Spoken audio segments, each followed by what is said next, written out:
بسم اللہ الرحمن الرحیم۔ تمام چھوٹے بڑے سننے والوں کو میری طرف سے السلام علیکم ورحمۃ اللہ وبرکاتہ۔ آج ایک چھوٹی سی اصلاحی کہانی کے ساتھ دوبارہ حاضر خدمت ہوں۔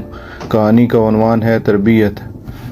بہت تلاش کرنے کے بعد وہ اس عمارت تک پہنچ گیا جہاں آج اس کا انٹرویو تھا۔ گھر سے نکلتے ہوئے سوچ رہا تھا کہ اے کاش آج اللہ میاں مجھے انٹرویو میں کامیاب کر دے۔ اگر کامیاب ہو گیا تو فوراً اپنے والدین کے گھر کو چھوڑ کر آفس کے نزدیک ہی کرائے پر رہنے لگوں گا۔ والدین کی روزانہ ڈانٹ پھٹکار سے اور روک ٹوک سے تو جان چھوٹے گی۔ میں تو بیزار ہو گیا ہوں ان باتوں سے۔ صبح غسل خانے جانے لگو تو حکم ہوتا ہے پہلے بستر کی چادر درست کرو، سو کر اٹھنے کی دعا پڑھو۔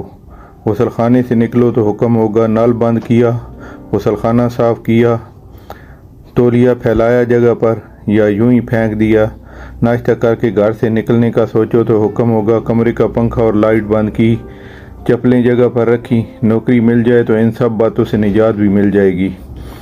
ایک ہال میں بہت سے امیدوار بیٹھے تھے اور بلائے جانے کا انتظار ہو رہا تھا۔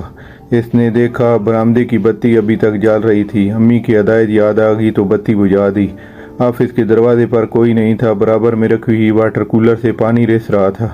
والد صاحب کی ڈانٹ یاد آ گئی، فوراً اس کو بند کر دیا۔ ملازم نے آ کر بتایا انٹرویو دوسری منزل پر ہوگا۔ سیڑھی چڑھتے ہوئے نظر پڑی، سیڑھی کی لائٹ بھی جل رہی تھی جبکہ اچھا خاصا اجالا تھا۔ اسے بند کر کے آگے بڑھا تو درمیان میں ایک کرسی بے ترتیب انداز میں رکھی دکھائی دی۔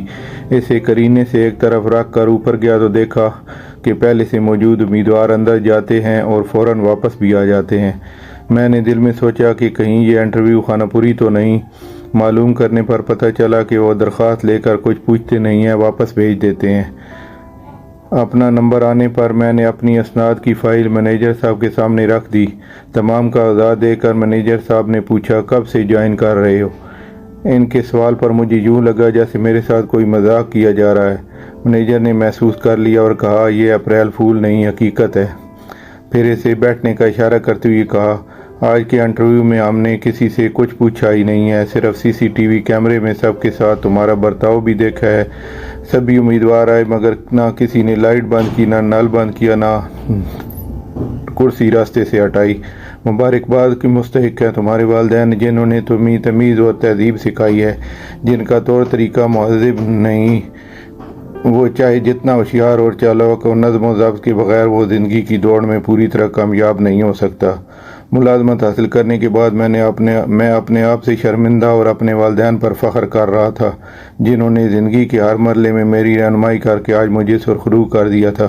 میں نے پوری طرح طے کر لیا تھا کہ گھر پہنچتے ہی اپنی امی ابو سے معافی مانگ کر انہیں بتاؤں گا کہ آج اپنی زندگی کے پہلے امتحان میں ان کی چھوٹی چھوٹی باتوں پر روکنے ٹوکنے اور تربیت کی وجہ سے کامیاب ہوا ہوں۔ آج مجھے جو عزت ملی ہے اس کے مقابلے میں میری ڈگری کی کوئی حیثیت نہیں، یعنی صرف تعلیم ہی نہیں تہذیب کا بھی اپنا مقام ہے۔ آج کی کہانی یہیں پر ختم ہوتی ہے۔ اگر اچھی لگے تو پلیز کمنٹ میں ضرور بتائیے گا۔ اللہ حافظ۔